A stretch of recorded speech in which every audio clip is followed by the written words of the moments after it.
आफूहरूको माग पूरा गर्न 15 दिने अल्टिमेटम सहित निर्माण व्यवसायीहरूद्वारा भौतिक मन्त्री दाहाल सामु ज्ञापन पत्र पेश। माग सम्बोधन नभए सशक्त आन्दोलन गर्ने चेतावनी। प्रस्ताव विद्युत विधेयकलाई लिएर ऊर्जा उत्पादकहरू त्रसित। निजी क्षेत्रलाई निषेध गरेर सरकारी लक्ष्य प्राप्त हुन नसक्ने प्रष्टोक्ति। ढुक्क भएर लगानी गर्न सरकारको आग्रह। र सरकारको औचित्य गुम्दै गएको 7 विपक्षी दलहरूको ठहर। संसदको हिउँदे अधिवेशनको प्रक्रिया तत्काल थालनी गर्न आग्रह, नभए विशेष अधिवेशनको माग हुने चेतावनी। नमस्कार, कारोबार समाचारमा स्वागत छ। अब समाचार विस्तारमा। आफूहरूको माग 15 दिनभित्र पूरा गर्न अल्टिमेटम दिँदै निर्माण व्यवसायीहरूले भौतिक पूर्वाधार तथा यातायात मन्त्री देवेन्द्र दाहाललाई ज्ञापन पत्र बुझाएका छन्। निर्माण कार्य हुने सिजनमा नै सिमेन्ट र डन्डी उद्योगीहरूले मूल्य वृद्धि गरेको तथा भुक्तानी अभाव र सार्वजनिक खरिद नियमावलीको 13औं संशोधनमा देखिएको म्याद थप सम्बन्धी कानुनी जटिलता हटाउन माग गर्दै नेपाल निर्माण व्यवसाय महासंघले शुक्रबार भौतिक पूर्वाधार तथा यातायात मन्त्री दाहाललाई ज्ञापन पत्र बुझाएको हो। ज्ञापन पत्र बुझाउँदै महासंघका अध्यक्ष रवि सिंहले निर्माण व्यवसायीहरूका माग 15 दिनभित्र सम्बोधन गर्न अल्टिमेटम दिएको बताउनुभयो। उहाँले प्रधानमन्त्री, विकासे मन्त्रालयका मन्त्री, सबै मन्त्रीहरू, राजनीतिक दलका अध्यक्षहरूलाई माग पूरा गर्न 15 दिने अल्टिमेटम सहित ज्ञापन पत्र बुझाउने बताउँदै माग सम्बोधन नभए आगामी माघ 18 गते काठमाडौँको माइतीघर मण्डलामा धरना गर्ने घोषणा गरिसकेको समेत बताउनुभयो। सरकारलाई दिएको अल्टिमेटम 15 गते भित्रमा चाहिँ हाम्रो मागहरू सम्बोधन नभएदेखि 18 गतेदेखि हामीले माइतीघर मण्डलामा धरना दिने, त्यसपछि आएर 20 गते सम्मान्य प्रधानमन्त्रीजीको निवास अगाडि धरना दिने र त्यसबाट पनि हाम्रो मागहरू सम्बोधन भएन भने 21 गतेदेखि हामीले काठमाडौँ प्रवेश गर्ने पूर्वी नाका र पश्चिम नाकालाई चाहिँ ठप्प पार्ने हाम्रो योजना छ। त्यो योजनाहरू अवगत गराउँदै हामीले चाहिँ अहिले नेपाल सरकारका मन्त्रीज्यू, सम्मान्य प्रधानमन्त्रीज्यू, मान्य प्रधानमन्त्रीज्यूहरू र विकास मन्त्रालयका मन्त्रीज्यू लगायत अरू मन्त्रीज्यूहरूलाई र मुख्य सचिवज्यूलाई त हामीले दिइसकेका छौँ। अरू सचिवज्यूहरूलाई पनि हामीले यस विषयमा जानकारी गराउँदैछौँ।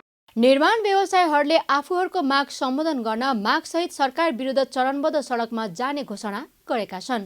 महासंघले माघ 3 गतेदेखि 7 गतेसम्म प्रधानमन्त्री तथा मन्त्रीहरू, विभिन्न राजनीतिक दलका अध्यक्ष र विभिन्न जिल्लाका प्रमुख जिल्ला अधिकारीलाई माग पूरा गर्नका लागि ज्ञापन पत्र बुझाउँदै माघ 15 गतेसम्मको अल्टिमेटम दिने, माघ 18 गते माइतीघरमा धरना दिने, 20 गते प्रधानमन्त्री निवास बालुवाटारमा धरना दिने र माघ 21 गते राजधानी प्रवेश गर्ने पूर्व पश्चिम नाकाहरू ठप्प पार्ने घोषणा गरेका छन्।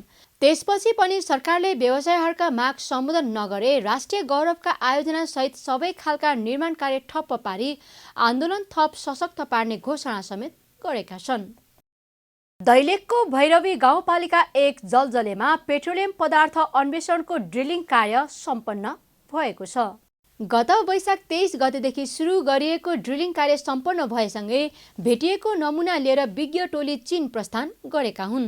खानी तथा भूगर्भ विभागका अनुसार 4013 मिटर गहिराईसम्म ड्रिलिङ कार्य गरिएको छ। विज्ञहरूको टोलीले 4103 मिटर गहिराईसम्म खन्दा 2-2 मिटरको फरकमा गहिराईबाट गिटी र बालुवाको नमुना सङ्कलन गरिएको थियो। प्राप्त नमुनालाई सङ्कलन गरी सोर्स रक, रिजर्भवायर रक र सिल रक थप अध्ययनका लागि टोली चीन फर्किएको हो। ड्रिलिङ कार्यका लागि चीनबाट 35 सदस्यीय प्राविधिक टोली नेपाल आएका थिए, जसमध्ये अहिले 15 जना मात्र जलजलेमा रहेका र अन्य सबै फर्किएको जनाएको छ। विभागले अबको 3 महिनापछि उत्खननका लागि ग्यास भण्डारण र प्रशोधनको काम अगाडि बढाउन सकिने जनाएको छ। पहिलो चरणमा चिनिया प्राविधिकहरूले दैलेखको स्थलगत अध्ययन गरेर पेट्रोलियम पदार्थ हुन सक्ने सम्भावित ठाउँ पत्ता लगाएका थिए। त्यसैका आधारमा ड्रिलिङका लागि रिङ हाउस निर्माण गरी काम सुरु भएको थियो। खानी भेटिएपछि त्यसको आर्थिक विश्लेषण हुने र त्यसपछि मात्र उत्पादनको आवश्यक काम अगाडि बढ्नेछ। दैलेखको शिर स्थान, नाभि स्थान, पादुका स्थानमा 3 वर्षभित्र पेट्रोलियम पदार्थको अनुसन्धान सक्ने गरी चिनिया सरकारसँग नेपाल सरकारले सन् 2019 फेब्रुअरी 28 मा सम्झौता गरेको थियो। सुरुवातमा 3 वर्षभित्र 3 चरणमा काम सक्ने गरी सम्झौता भए पनि कोरोना महामारीका कारण सम्झौता अनुसार काम हुन सकेको थिएन। चीन सरकारको 2 अर्ब 50 करोड अनुदानमा पेट्रोलियम पदार्थको अन्वेषण गरिएको हो। नेपाल वुड फर्निचर तथा होम टेक्सटाइल अन्तर्राष्ट्रिय प्रदर्शनीको 10औं संस्करण शुक्रबारबाट काठमाडौँमा सुरु भएको छ। मिडिया स्पेस सोल्युसन प्राली, FutureX trade fair and events प्राली र इटिएस आइपिएलको संयुक्त आयोजनामा शुक्रबारबाट काठमाडौँको भिरकुटी मण्डपमा 3 दिने अन्तर्राष्ट्रिय स्तरको प्रदर्शनीको सुरु भएको हो। प्रदर्शनीको उद्घाटन उद्योग वाणिज्य तथा आपूर्ति मन्त्री दामोदर भण्डारीले गर्नुभयो। मेलामा स्वदेशी तथा विदेशी ख्यातिप्राप्त ब्रान्डहरूका furniture, plywood, laminate, home textile, hardware, काष्ठ सम्बन्धी मेसिनरी तथा औजार, फर्निशिङ, म्याट्रेस, कच्चा पदार्थ तथा उत्पादनहरूको 100 भन्दा बढी स्टल रहेको छ। प्रदर्शनीमा जानकारीमूलक सेमिनारहरू, अन्तर्क्रियात्मक कार्यशालाहरू र प्रत्यक्ष प्रस्तुतिकरणहरू हुनेछ भने नेपालमा हाल भइरहेको काठ, फर्निचर र होम टेक्सटाइल क्षेत्रको विकास तथा आधुनिकीकरणमा टेवा पुर्याउने लक्ष्य लिएको छ। प्रदर्शनीको उद्घाटन गर्दै उद्योग वाणिज्य तथा आपूर्ति मन्त्री भण्डारीले नेपालको फर्निसिङ क्षेत्रलाई निर्यात क्षेत्रका रूपमा विकास गर्नुपर्नेमा जोड दिनुभयो। उहाँले नेपालको 46% भूभाग वन क्षेत्रले ओगटेकाले फर्निसिङका लागि यो क्षेत्र प्रचुर सम्भावना बोकेको क्षेत्र भएको भन्दै सरकारले फर्निसिङ क्षेत्रलाई निर्यात क्षेत्रमा विकास गर्न सक्नुपर्नेमा जोड दिनुभयो। उहाँले अहिले पनि नेपालले विदेशमा प्लाइवुड धेरै निर्यात गरिरहेको बताउँदै यो क्षेत्रमा पनि सरकारले विदेशी पुँजी पनि भित्राउन खोजेको जानकारी पनि गराउनुभयो। हाम्रो नेपालको झन्डै 46% वन क्षेत्रले ओगटेको छ। वनसँग सम्बन्धित खास गरी काष्ठ उद्योगको यति धेरै प्रचुर सम्भावना रहेछ। आज यसका थुप्रै यसको प्रयोगलाई जुन विधिबाट हामीले देख्न सक्छौँ, हेर्न सक्छौँ, आजको नयाँ निर्माणको चरणमा यो क्षेत्रको महत्त्वपूर्ण भूमिका योगदान रहन्छ। यसका साथसाथै यसलाई चाहिँ नेपालको निर्यात क्षेत्रमा यसलाई चाहिँ विकास गर्न सकिन्छ। हामीले अहिले पछिल्लो तथ्याङ्कले नेपालको प्लाइवुडमा अलिक बढी हामीले चाहिँ निर्यात गरेको पनि छ, तर त्यसलाई चाहिँ हामीले फिनिस गुडमा हामीले प्रवेश गराउन सक्यौँ। नयाँ प्रविधिहरूलाई भित्र्याएर त्यो प्रविधिबाट रोजगारी सिर्जना गर्न सकिने र आज हामीले निर्यात गर्ने वस्तुलाई पनि त्यसको प्याकेजिङ, ब्रान्डिङ गर्ने कुरामा यसले थुप्रै खालका सम्भावना देखाएको छ। मन्त्री भण्डारीले नेपाली पुँजीलाई पनि प्रबन्धन गरी प्रविधिको विकास गर्न खोजिएको जानकारी दिँदै सरकारले वैदेशिक पुँजी प्रविधिसँग जोड्ने योजनामा रहेको पनि बताउनुभयो। उहाँले ग्रामीण क्षेत्रमा करिब 1 खर्ब भन्दा बढी पुँजी हुने रुखहरू लडिरहेको भन्दै त्यसलाई उपभोगको नीति ल्याउने गरी सरकारले काम गरिरहेको पनि जिकिर गर्नुभयो। मन्त्री भण्डारीले स्थानीय स्रोत र साधनको प्रयोग स्थानीयले गर्न पाउनुपर्नेमा समेत जोड दिनुभयो। ऊर्जा उत्पादकहरूले प्रस्तावित विद्युत विधेयकले नेपालको ऊर्जा क्षेत्रमा निजी क्षेत्रलाई ढोका नै बन्द गर्ने त्रास देखिएको भन्दै सरकारको ध्यानकर्षण गराएका छन्। शुक्रबार इप्पानको 25औं वार्षिक उत्सवको अवसरमा आयोजित कार्यक्रममा इप्पानका अध्यक्ष गणेश कार्कीले अहिलेकै विद्युत विधेयक संसदबाट पारित भएमा 10 वर्षमा नभई 100 वर्षमा पनि 28,500 मेगावाट विद्युत उत्पादन गर्ने सरकारको लक्ष्य प्राप्त हुन नसक्ने भन्दै प्रधानमन्त्री केपी शर्मा ओलीको ध्यानकर्षण गराउनु भएको हो। उहाँले प्रस्तावित विद्युत विधेयकमा 500 मेगावाट सम्मका आयोजना बनाइरहेको निजी क्षेत्रलाई 100 मेगावाटका आयोजनामा सीमित गर्ने, बिना प्रतिस्पर्धा आयोजना बनाउने र सरकारले छोडेका आयोजना मात्रै निजी क्षेत्रले बनाउने प्रस्ताव आएको भन्दै यसले नेपालको ऊर्जा क्षेत्रमा निजी क्षेत्रलाई ढोका नै बन्द गर्ने त्रासमा देखिएको बताउनुभयो। भर्खरै अनुभवी हुँदै गएको निजी क्षेत्रलाई सहजीकरण गर्दै ऊर्जा उत्पादनका लक्ष्यहरू भेटाउनु पर्नेमा निजी क्षेत्रलाई निषेध गरेर सरकारी लक्ष्य कसरी प्राप्त होला भनी प्रश्न गर्दै सरकारले ल्याएको मार्गचित्रलाई काट्ने गरी विद्युत विधेयक प्रस्ताव गरिएको आरोप पनि लगाउनुभयो। उहाँले विद्युत विधेयकका असमान दफाहरूमा संशोधन गरेर मात्रै संसदबाट पारित गर्न माग गर्दै विद्युत विधेयकमा संशोधन गरे मात्रै 28,500 मेगावाट उत्पादनको लक्ष्य प्राप्त गर्न सकिने पनि स्पष्ट पार्नुभयो। यस्तै पीपीए नभई वित्तीय व्यवस्थापन नहुने भएकाले सरकारले तत्काल पीपीए खुलाइदिनु पर्ने माग समेत गर्नुभयो। थुप्रै राइट सेयरका प्रोजेक्टहरू पनि छन्। त्यसले गर्दाखेरि अब सेवनमा यसरी अड्किँदै गयो भने भोलिका दिनहरूमा हामीले साँच्चै यो 62 खरबको कल्पना गर्दै गर्दाखेरि हामीले कहाँ कसरी पैसा जुटाउन सक्छौँ। त्यस कारणले गर्दा सेवनलाई निर्देशन दिनुपर्छ भन्ने मलाई लाग्छ, किनभने यसलाई जति सक्दो चाँडो आइदियो भने त्यो पैसा कलेक्सन हुन्छ, पुँजी बजारमा बजारमा पैसाहरू हुन्छ। त्यसले गर्दाखेरि हामी साँच्चै नै पीडित छौँ माननीयज्यू, र हामीले थुप्रै कुरा फेरि हामी अब गुनासै मात्रै गर्दा पनि अप्ठ्यारो हुन्छ, र माननीय मन्त्रीज्यूलाई हामीले थुप्रै कुरा सुझावहरू दिएका छौँ। हामीले यो साँच्चै 28,500 को मार्गचित्र पुरा गर्नको लागि हामी नेपालका निजी क्षेत्रहरू पनि अहिले झन्डै 500 मेगावाटका आयोजनाहरू थुप्रै साथीहरूले बनाउन सुरु गरिसक्नु भएको छ, र 500 मेगावाटका आयोजना त हामी बनाउन सक्ने रहेछौँ भनेर प्रुभ हुन थालिसकेका छ, र भोलि अवसर पाउँदै गर्ने हो भने त्योभन्दा ठुला आयोजनाहरू पनि हामी बनाउँदैछौँ। र आजको डेटा हेर्दाखेरि हामीले 3500 मेगावाटका आयोजना बनाउँदा झन्डै 1300 किलोमिटर बाटो बनाइसकेका छौँ।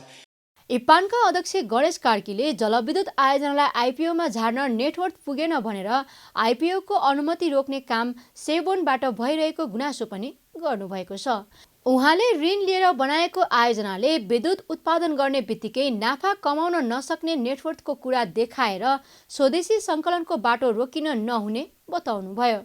सरकारले 10 वर्षभित्र 28,500 मेगावाट उत्पादन गरी आर्थिक समृद्धि हासिल गर्ने सपना पूरा गर्नका लागि निजी क्षेत्र लगानी गर्न तयार रहेको भन्दै निजी क्षेत्रलाई सबै किसिमको वातावरण बनाएर एक्लै सो लक्ष्य हासिलका लागि अनुभवी भइसकेको दाबी समेत गर्नुभयो। कार्यक्रममा ऊर्जा, जलस्रोत तथा सिंचाई मन्त्री दीपक खड्काले भने जलविद्युत उत्पादनमा समस्याहरूको सरकारले समाधान गर्ने आश्वासन दिँदै ढुक्कले जलविद्युत क्षेत्रमा लगानी गर्न आग्रह गर्नुभयो। उहाँले सरकारले सन् 2035 सम्म 28,500 मेगावाट विद्युत उत्पादन गर्ने लक्ष्य लिएकाले पिपिए नरोक्ने आश्वासन दिँदै जलविद्युत उत्पादन क्षेत्रमा देखेका समस्या समाधानका लागि नीतिमा सुधार गर्न तयार रहेको पनि स्पष्ट पार्नुभयो। समस्याहरू छन्, समस्याको समाधान हामीहरूले गर्ने, कोही आएर गरिदिँदैन। तपाईँ हामी मिलेरै समस्याको समाधान गर्ने हो। अहिले सरकार र प्रतिपक्ष जे भने पनि हामी सांसदहरूले, जनप्रतिनिधिहरूले समृद्धिका लागि, सुशासनका लागि, रोजगारी सिर्जना गर्नका लागि नै काम गर्ने हो। त्यस कारणले आफ्ना धारणाहरू हुन सक्छन्, तर लक्ष्य भने एउटै हो। त्यसो भएको कारणले यहाँहरू ढुक्क भएर लगानी गर्नु हुन आग्रह गर्न चाहन्छु। केही समस्याहरू यहाँहरूले राखिसक्नु भएको छ, यी समस्याहरू हामीहरूले राम्ररी बुझेका छौँ। यही समस्याहरू चिर्नका लागि जस्तै पिपिएका कुरा गर्नुभयो, पिपिए रोकिँदैन। लक्ष्य छ भने अब पिपिए रोकिने कारण छैन। यहाँहरूका केही समस्याहरूका रूपमा आएका कुराहरू पनि यहाँहरूले राख्नुभयो। यी सबै समस्याहरूको समाधान गरेर यो सरकार अगाडि बढ्छ। नीतिमा सुधार गर्नु पर्यो भने नीतिमा सुधार गर्छौँ। यस्तै ऊर्जा, जलस्रोत तथा सिंचाई मन्त्री दीपक खड्काले मुलुकको समृद्धिका निम्ति ऐन संशोधन गरी अध्यादेश ल्याएको भन्दै राम्रो काम गर्नको लागि विवाद र रुवावासी गर्न आवश्यक नभएको स्पष्ट पनि पार्नुभयो। उहाँले आन्तरिक खपतलाई पहिलो प्राथमिकता दिने र बाँकी रहेको मात्रै बिजुली बेच्नुपर्ने धारणा पनि राख्नु भएको छ। प्रधानमन्त्री केपी शर्मा ओलीले अबको 15-20 दिनमा संसदको हिउँदे अधिवेशन सुरु हुने बताउनु भएको छ। शुक्रबार काठमाडौँमा स्वतन्त्र ऊर्जा उत्पादकहरूको संस्था इपानको 25औं स्थापना दिवसको अवसरमा आयोजित कार्यक्रमलाई सम्बोधन गर्दै प्रधानमन्त्री ओलीले अहिले सरकारले काम गर्नका लागि ल्याएको अध्यादेशलाई लिएर कतिपयले यसको विरोध गर्न खोजिरहेको भन्दै 15-20 दिनमा संसदमा पेश भएर 2 महिनाभित्र कानुनको रूप लिइसक्ने स्पष्ट पार्नुभयो। उहाँले संसदमा आएको पहिलो दिनै पेश भए अगाडि बढ्ने पनि बताउनुभयो। उहाँले अध्यादेश 2 महिनाभित्र टुङ्गो लागिसक्नुपर्ने भन्दै 2 महिनासम्म देशका कामहरू रोकेर राख्न नमिल्ने पनि स्पष्ट पार्नुभयो। प्रधानमन्त्री ओलीले विकासका काम अघि बढाउन र जनताको सेवा गर्ने व्यवसाय मैत्री सकारात्मक कानुनहरूको निर्माण जरुरी रहेको पनि उल्लेख गर्नुभयो। कतिपयले त्यसको विरोध गर्न खोजेका छन्, अध्यादेशले शासन चलाउन खोजे भनेर। 15-20 दिनभित्र संसद आइसक्छ। संसद आएको पहिलो दिन त्यहाँ पेश गर्छौँ, त्यहाँ छलफल गर्छौँ र अगाडि बढाउँछौँ। 2 महिनाभित्र त्यसले टुङ्गो लागिसक्नुपर्छ। तर 2 महिनासम्म काम रोकेर बस्न मिल्दैन। एउटा देशको 2 महिना भनेको महत्त्वपूर्ण छ, अत्यन्त जरुरी कुराहरू अहिले खोल्न जरुरी छ। उद्यमी व्यवसायीहरू अहिले पनि तडफिएका छन्, उनीहरूलाई अप्ठ्यारो नीति हाम्रा नीतिहरू कानुनहरू बन्नुपर्दछ काम गर्नका लागि, काम रोक्नका लागि होइन। रोक्न कानुन बनेका छन् भने त्यस्ता कानुनलाई फेर्न पर्दछ र हामीले कामलाई अगाडि बढाउने, विकासलाई अगाडि बढाउने, जनतालाई सेवा पुर्याउने र व्यवसायलाई मद्दत पुग्ने सकारात्मक कानुनहरू परिवर्तन गर्नुपर्दछ। यस्तै प्रधानमन्त्री ओलीले नेपाली जनतालाई अब गरिब छोडिरहन नसक्ने भन्दै आत्मविश्वासका साथ अघि बढे गरिबी निवारण सम्भव रहेको जिकिर पनि गर्नुभयो। उहाँले सम्पूर्ण जनता अधिकार सम्पन्न हुनुपर्ने र अधिकारको निर्बाध उपयोग गर्न पाउनुपर्ने समेत बताउनुभयो। प्रधानमन्त्री ओलीले ऊर्जाको प्रयोग नबढाइ नहुने भन्दै नेपालसँग 1,20,000 मेगावाट भन्दा बढी ऊर्जा क्षमताको भरपूर प्रयोग गर्नुपर्नेमा जोड पनि दिनुभयो। विपक्षी दलहरूले संसदको हिउँदे अधिवेशनको प्रक्रिया तत्काल थालनी गर्न सरकारलाई अनुरोध गरेको छ। शुक्रबार नयाँ बानेश्वरमा बसेको विपक्षी 7 दलहरूको बैठकपछि आयोजना गरिएको संयुक्त पत्रकार सम्मेलन मार्फत संसदको हिउँदे अधिवेशनको प्रक्रिया तत्काल सुरु गर्न सरकारलाई अनुरोध गरेको हो। हिउँदे अधिवेशनको प्रक्रिया तत्काल सुरु नगरे विशेष अधिवेशनको माग हुने जानकारी दिँदै स्वेच्छाकारी र जनविरोधी काम जारी राखे कडा सडक सङ्घर्षमा उत्रने प्रमुख प्रतिपक्षी नेकपा माओवादी केन्द्रका अध्यक्ष पुष्पकमल दाहालले चेतावनी समेत दिनुभयो। संसदीय प्रणालीमा बहुमतले अल्पमतको कदर गर्नुपर्दछ। सरकार टिकाउन बहुमत छ भन्दै राज्यका निकायहरूलाई आफू अनुकूल दुरुपयोग गर्ने, संसद छल्ने र राजनीतिक निर्णय तथा काम कारबाहीहरू पूर्वाग्रही ढङ्गले गर्दै जाने प्रवृत्तिले अन्ततः लोकतन्त्र र विधिको शासनमाथि नै सङ्कट ल्याउने हाम्रो ठहर छ। तसर्थ हामी प्रतिपक्षी राजनीतिक दलहरू संसदको मर्यादा र गरिमाको सम्मान गर्दै तत्काल संसदको हिउँदे अधिवेशन आह्वान गर्न सरकार समक्ष माग गर्दछौँ। सरकारले तत्काल हिउँदे अधिवेशन आह्वानको प्रक्रिया थालनी नगरे विशेष अधिवेशनको माग गर्ने जानकारी दिँदै स्वेच्छाचारी र जनविरोधी काम निरन्तर जारी राखेमा हामी कडा सङ्घर्षमा उत्रने चेतावनी समेत दिन चाहन्छौँ। विपक्षी दलहरूले सरकारले संसदमा विचाराधीन विधेयक फिर्ता समेत नलिई अध्यादेश ल्याएको प्रति आपत्ति जनाउँदै सरकारको यो कदमबाट संविधानको मर्म तथा भावनामाथि प्रहार हुनुका साथै संसदीय प्रणालीको उपहास गर्ने खतरनाक स्वेच्छाचारी र निरङ्कुश प्रवृत्ति भएको ठहर समेत गरेका छन्।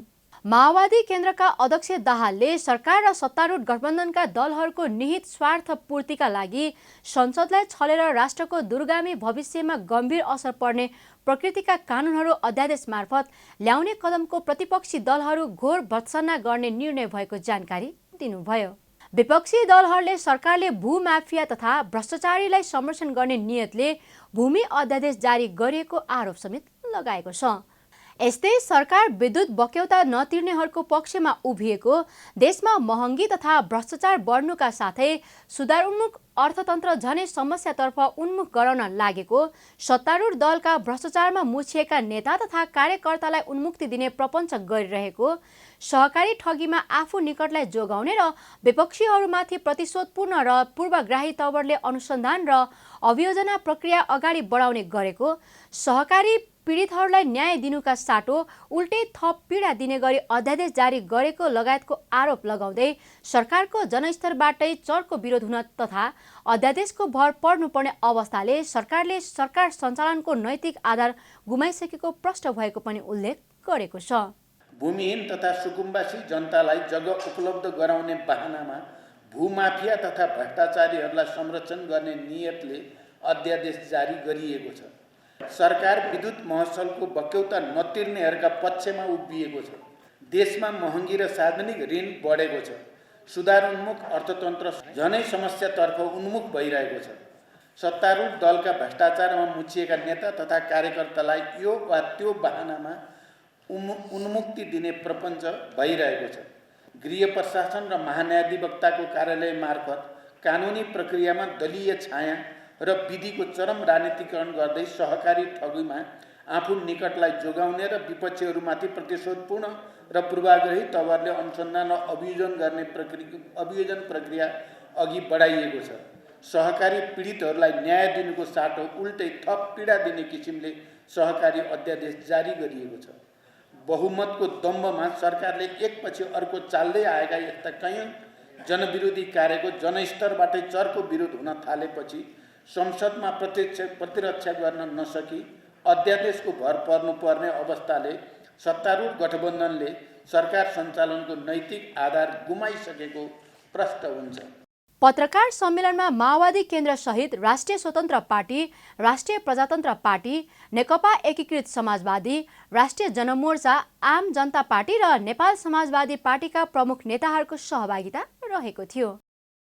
संसदका प्रमुख 4 दलका प्रमुख सचेतकहरूको बैठकले संसदलाई प्रभावकारी बनाउन सबै दलहरू एक ठाउँमा उभिएर काम गर्ने निष्कर्ष निकालेको छ। शुक्रबार सिंहदरबारमा भएको मुख्य सचेतक र प्रमुख सचेतकहरूको बैठकले यस्तो निष्कर्ष निकालेको हो। सिंहदरबारमा कानुन निर्माणबारे नेपाली काङ्ग्रेस, नेकपा एमाले, नेकपा माओवादी केन्द्र र राष्ट्रिय स्वतन्त्र पार्टी रासोपाका नेताहरूबीच छलफल भएको थियो।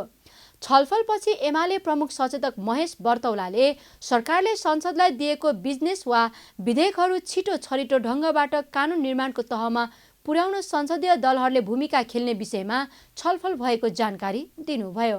उहाँले सरकारले संसदमा ल्याएका विधेयकहरू संसदले पूर्णता नदिँदा वर्षौं होल्ड भएर बस्ने समस्यालाई हल गरेर जान प्रमुख 4 दलहरूबीच सहमति भएको बताउनुभयो। उहाँले कानुन निर्माणको सवालमा संसद अब्बल छ भनी प्रमाणित गर्नका लागि आवश्यक छलफल र सहकार्य गर्दै अघि बढ्ने विषयमा समेत छलफल भएको बताउनुभयो। विशेष गरी प्रमुख प्रतिपक्षी दल र हामी 4 वटा दलका प्रमुख सचेतकहरूको मुख्यतया संसदमा विचाराधीन विधेयकहरूमा हामी सत्तापक्षको आफ्नै प्रकृतिको रोल हुन्छ, मुख्य भूमिका हुन्छ। तथापि पनि विपक्षीहरूका कतिपय कन्सर्नहरू पनि केही छन् भने ती विषयहरू पनि के हुन् त्यो पनि हामी छलफलमा विषयवस्तुमा हामी जोड्यौँ। र अर्को कुरा के छ भने लामो समयसम्म सरकारले संसदमा विधेयक दिने, लामो समयसम्म संसदले चाहिँ त्यसलाई कानुन निर्माणको तहमा नपुर्याउने, वर्षौं होल्ड भएर बस्ने, यसलाई पनि हामी कसरी अगाडि बढाउन सक्छौँ।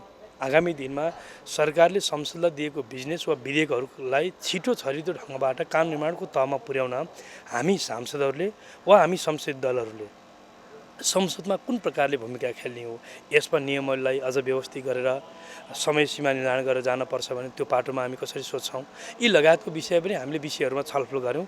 आम रूपमा हाम्रो आजको छलफलको निष्कर्ष भनेको यस्तो बसाइ निर्मित गर्ने र संसदको प्रभावकारिता हासिल गर्न र विधेयक निर्माणमा संसद अब्बल छ भन्ने कुरा स्थापित गराउनका लागि सिङ्गो दलहरू चाहिँ एक ठाउँमा उभिएर काम गर्ने भन्ने कुराको हाम्रो एउटा चाहिँ एक प्रकारको त्यो छलफलको निष्कर्ष भयो। त्यस बमोजिम हामीले आजको बैठक एन्डिङ गर्यौँ। बैठकमा नेपाली काङ्ग्रेसका प्रमुख सचेतक श्याम घिमिरे, नेकपा एमालेका प्रमुख सचेतक महेश बर्तौला, नेकपा माओवादी केन्द्रका प्रमुख सचेतक हितराज पाण्डे, राष्ट्रिय स्वतन्त्र पार्टीका प्रमुख सचेतक सन्तोष परियार सहभागी हुनुहुन्थ्यो। राष्ट्रिय मानव अधिकार आयोगले सरकारलाई गरेको सिफारिसमध्ये 13.67% मात्रै पूर्ण रूपमा कार्यान्वयन भएको छ। शुक्रबार प्रतिनिधि सभा अन्तर्गतको कानुन, न्याय तथा संसदीय मामिला समितिमा आयोगका अध्यक्ष तपबहादुर मगरले यस्तो बताउनु भएको हो। उहाँले आयोगले सरकारलाई पीडकलाई कारबाही र पीडितलाई क्षतिपूर्ति दिन गरेका सिफारिसहरू कार्यान्वयन नहुँदा आयोगप्रतिको आस्था घट्दै गएको भन्दै चिन्ता पनि व्यक्त गर्नुभयो।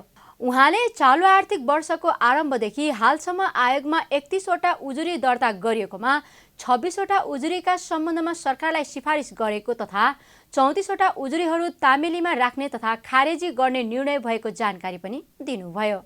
उहाँले आयोगमा अहिले निर्णयको प्रक्रियामा 1198 उजुरीहरू रहेको समेत बताउनुभयो। गत आर्थिक वर्षमा आयोगले 368 वटा उजुरीहरूमाथि अनुसन्धान सम्पन्न गरेकोमा 101 वटा उजुरीमा कारबाहीको सिफारिस तथा 90 जना पीडितलाई कारबाही सिफारिस गरेको समेत जानकारी गराउनुभयो। यस अवधिमा चाहिँ जम्मा 368 उजुरीमाथि अनुसन्धान सम्पन्न भएको छ। 2080-81 मा 276 उजुरी तामिलमा राखेको थियो भने 15 वटा उजुरीहरू खारिज गरिएको छ। आयोगबाट यसै अवधिमा 101 वटा उजुरीहरूमा अन्य कारबाहीको सिफारिस, 9 जना व्यक्तिहरूलाई विवाहिक कारबाही सिफारिस र 4 जना व्यक्तिहरूलाई दोषी किटान गरिएको थियो, त्यो पनि भएका छौँ। यसै गरेर 2080-81 मा आयोगले 90 जना पीडित तथा पीडितका परिवारहरूलाई क्षतिपूर्ति उपलब्ध गराउन नेपाल सरकारलाई सिफारिस समेत गरिएको छ। त्यसै गरेर अब 81-82 को आरम्भदेखि हालसम्म मानव अधिकारको उल्लङ्घन सम्बन्धी विषयमा 31 वटा उजुरी दर्ता भएका छन्। यस अवधिमा आयोगले 26वटा उजुरीहरूका सम्बन्धमा नेपाल सरकार समक्ष सिफारिस गरेको छ भने 34वटा उजुरीहरू तामेलीमा र खारिज गर्ने निर्णय समेत गरेको छ। आयोगले मानव अधिकार उल्लङ्घन सम्बन्धी उजुरीका सम्बन्धमा सरकारलाई गरेको सिफारिस कार्यान्वयनका लागि पहल गरिदिन समिति समक्ष आग्रह पनि गरेको छ। यता बैठकमा समितिका सदस्यहरूले राज्य पक्षबाटै मानव अधिकार हनन भइरहेको आरोप लगाएका छन्। बैठकमा राष्ट्रिय स्वतन्त्र पार्टीका प्रमुख सचेतक सन्तोष परियारले आयोगको सिफारिस कार्यान्वयन 13% मात्र हुनुले राज्य मानव अधिकार रक्षाका लागि संवेदनशील नभएको स्पष्ट भएको बताउनुभयो। उहाँले मानव अधिकार आयोगका सिफारिस कार्यान्वयनका लागि हरेक प्रकारका मेकानिजमहरूको प्रयोग गर्न आग्रह गर्दै आयोगले गरेका सिफारिसहरू सरकारले कार्यान्वयन गर्दैन भने देशको लोकतान्त्रिकरण कहिले हुन्छ भनी प्रश्न समेत गर्नुभयो। अब यहाँहरूले गर्नुभएको यो दुःखलाग्दो कुरा छ कि 13% जम्मै 13% मात्रै यहाँहरूको सिफारिस चाहिँ नि कार्यान्वयन भएको छ। यो डरलाग्दो कुरा हो। यो भनेको के हो भने यो राज्य मानव अधिकारको संरक्षण गर्दैन। यो राज्यलाई जनताको त्यो अविच्छिन्न मानव अधिकारसँग यसको संवेदनशीलता छैन भन्ने हो। अब यो हामी यसको कथा मात्रै भनिरहने कि यसको कार्यान्वयन गराउनेतिर पनि लाग्यो। त्यसको मेकानिजम के? मलाई एउटा कुरा यो स्पष्ट पारिदिनु पर्यो। मूलतः धेरै आजसम्म हामीले देख्दाखेरि धेरै मानव अधिकारको हनन राज्यका संरचना शक्तिबाटै हुने गरेको देखिन्छ। यद्यपि फेरि व्यक्तिगत रूपमा नहुने भन्ने रहँदैन, तर मूलतः तर ती घटनाहरूमा किन रिकमेन्डेसन सिफारिस राष्ट्रिय मानव अधिकार आयोगले गरेको सिफारिस सरकारले कार्यान्वयन गर्दैन र हामी यसरी दुखेसो गर्नुपर्छ भने अनि यो देशको लोकतान्त्रिकरण कहिले हुन्छ? यो देशमा संविधानको राज कहिले हुन्छ? यो देशमा विधिको शासन कहिले हुन्छ? र यो देशको जनताले म सुरक्षित छु भनेर कहिले महसुस गर्ने? बैठकमा नेकपा एमालेका प्रमुख सचेतक महेश बर्तौलाले संवैधानिक आयोगका पदाधिकारी नियुक्तिको विषयमा सुनवाई गर्न सर्वोच्चले ढिलासुस्ती गरेको भन्दै संसदीय समितिको ध्यानकर्षण गराउनुभयो।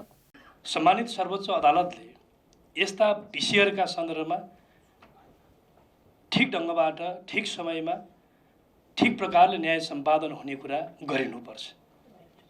यो कुरा किन ढिलो भयो भन्ने प्रश्न यहाँ जे उठेको छ, राष्ट्रिय मानव अधिकार आयोगका पदाधिकारीज्यूहरूले उठाएको विषय यो गम्भीर विषय हो र यसमा हामीले पनि ध्यानकर्षण हाम्रो पनि भएको छ। यता नेपाली कांग्रेसका सांसद जीवन परियारले मानव अधिकारको क्षेत्र ठूलो र फराकिलो भएको कारण मानव अधिकार आयोगले मात्र काम गर्न नसक्ने धारणा राख्नुभयो। उहाँले मानव अधिकारको अवस्था हेर्नकै लागि अन्य संवैधानिक आयोगहरूको परिकल्पना गरिएको भन्दै मानव अधिकार आयोगले उजुरीहरूको टुङ्गो समयमै गर्न नसक्दा समस्या भएको जिकिर पनि गर्नुभयो।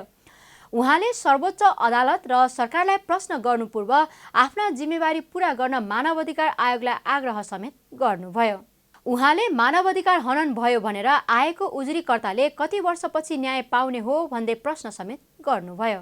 यो जुन अहिले उजुरीको जुन अवस्था यहाँले डाटा दिनुभयो, वास्तवमा यो अत्यन्तै डरलाग्दो भयो। अहिले पछिल्लो समयमा 81-82 को जुन तथ्याङ्कका आधारमा हेर्ने हो भने देशैभरि 4057वटा उजुरीहरू अनुसन्धान हुन बाँकी छ भनेर भन्नुभएको छ। यति ठुलो सङ्ख्या यो मानवाधिकार आयोगले पनि यो कहिलेसम्म टुङ्ग्याउने हो? कति वर्ष पुरानोका यो उजुरीहरू हुनेहरू?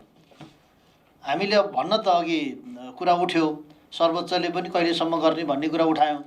मानवाधिकार आयोगले कहिलेसम्म गर्ने यसको पनि त एउटा कार्ययोजना होला नि, होइन? यसमा चाहिँ सचिवजीले अब राख्ने क्रममा पनि भन्नुभयो यति धेरै धेरै उजुरीहरू छन्, कहिलेसम्म गर्ने? अब त्यो मानवाधिकार त्यो मलाई मेरो मानवाधिकार हनन भयो भनेर उजुरीकर्ताले कहिले न्याय पाउने हो?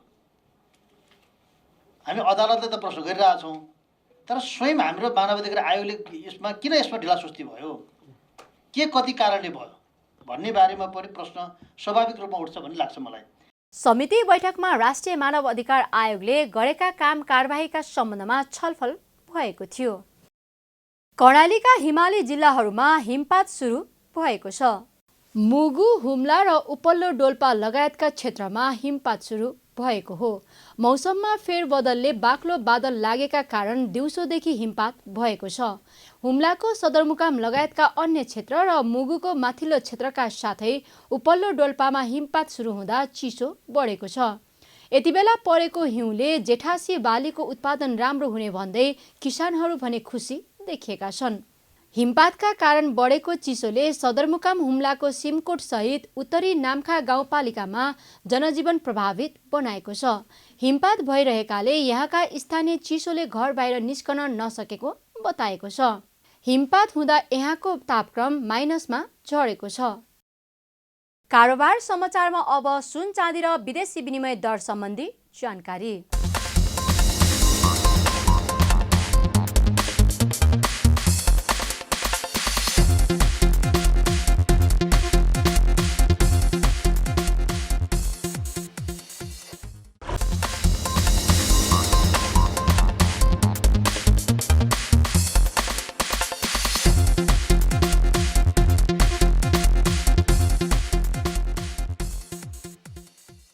बिदा हुनु अघि अहिलेसम्मका प्रमुख समाचार फेरि एकपटक। आफूहरूको माग पूरा गर्न 15 दिने अल्टिमेटम सहित निर्माण व्यवसायीहरूद्वारा भौतिक मन्त्री दाहाल सामु ज्ञापन पत्र पेश। माग सम्बोधन नभए सशक्त आन्दोलन गर्ने चेतावनी। प्रस्ताव विद्युत विधेयकलाई लिएर ऊर्जा उत्पादकहरू त्रसित। निजी क्षेत्रलाई निषेध गरेर सरकारी लक्ष्य प्राप्त हुन नसक्ने प्रष्टोक्ति। ढुक्क भएर लगानी गर्न सरकारको आग्रह। र सरकारको औचित्य गुम्दै गएको 7 विपक्षी दलहरूको ठहर। संसदको हिउँदे अधिवेशनको प्रक्रिया तत्काल थालनी गर्न आग्रह, नभए विशेष अधिवेशनको माग हुने चेतावनी। कारोबार समाचार सकियो। हामीलाई बिदा दिनुहोस्। नमस्कार।